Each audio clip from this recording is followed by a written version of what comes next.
Siamo onorati che una persona così autorevole come il premio Nobel Dario Fo si occupi e si preoccupi della vicenda della Cappella di Scrovegni.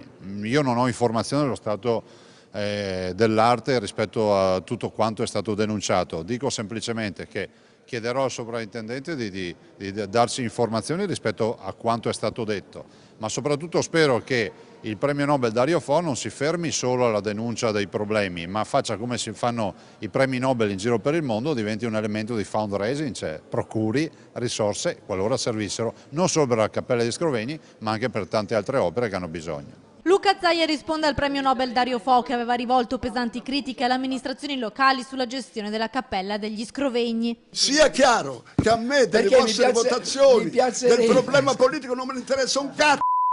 Io non vengo qua, e tanto è vero che ho detto al vostro concittadino, io non do preferenza a nessuno, non sono qui con questo scopo di sostenere un gruppo piuttosto che l'altro. Invece voi l'avete già buttata in me.